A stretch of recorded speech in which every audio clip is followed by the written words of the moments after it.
In this segment, I want to talk about Schelling's view of coercion and some of the things that Schelling talks about in terms of the use of force. And this is a nice follow-on to our segment on Clausewitz. Now, Schelling notes that there's a big difference between conventional warfare and the strategic warfare that came about as a result of nuclear weapons. And Schelling, talking about the difficulty of using nuclear weapons, he noted that Clausewitz, the Clausewitzian concept of warfare, took it as given that you could not start to coerce people, you could not start to threaten to impose hardships on people until you had achieved military victory.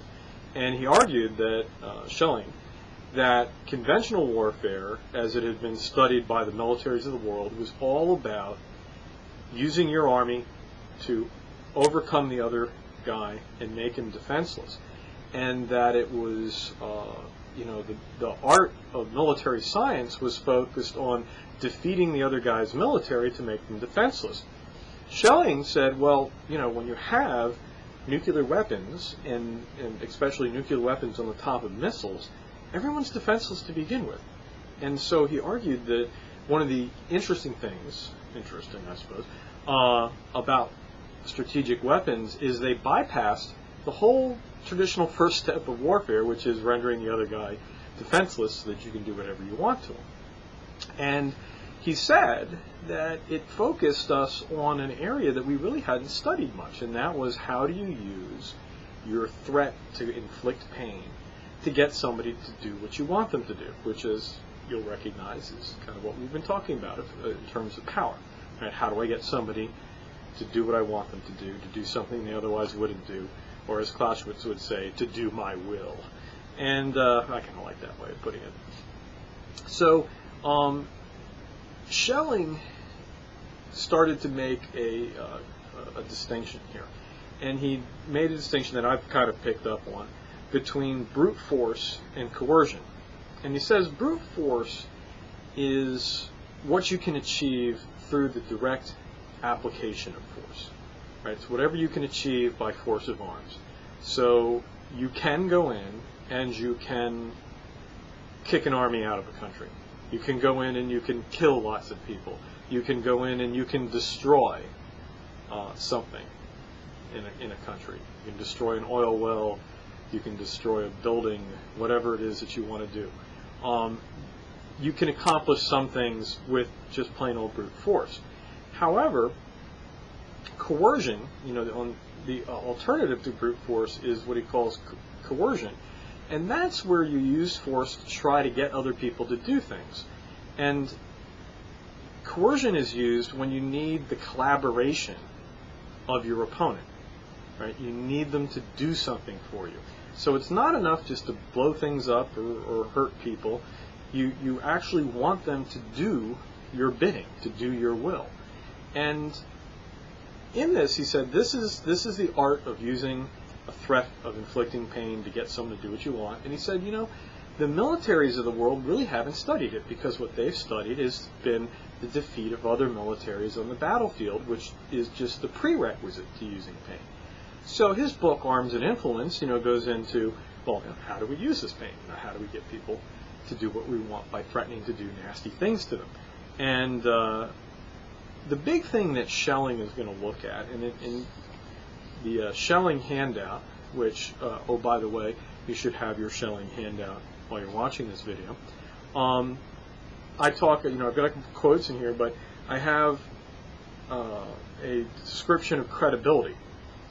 Because in Schelling's world, the really important thing for determining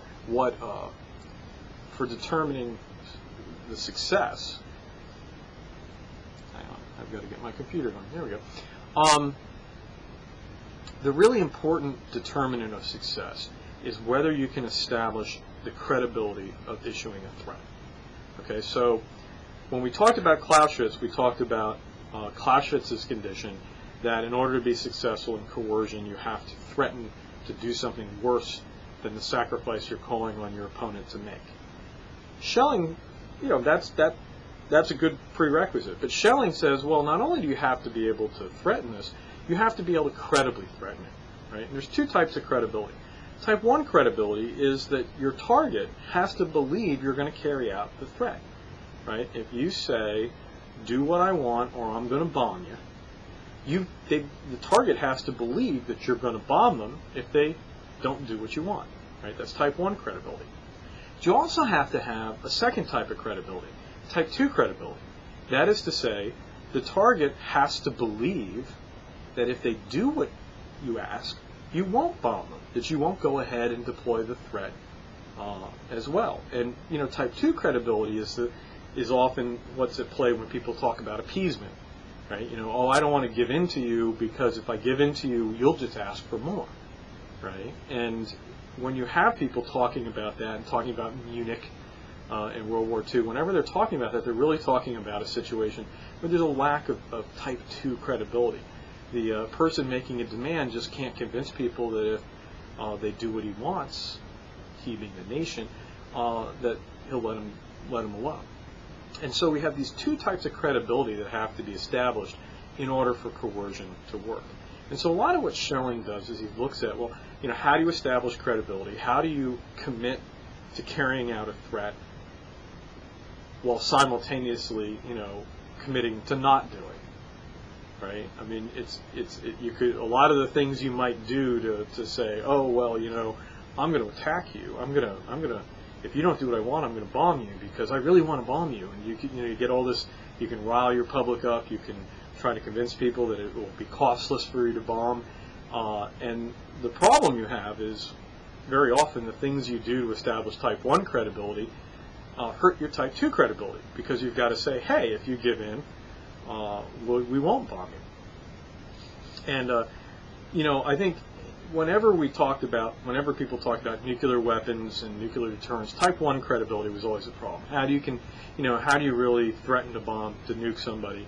Because, that can be bad, especially if you think there's the possibility of a general exchange. How can you really threaten a global crisis over something?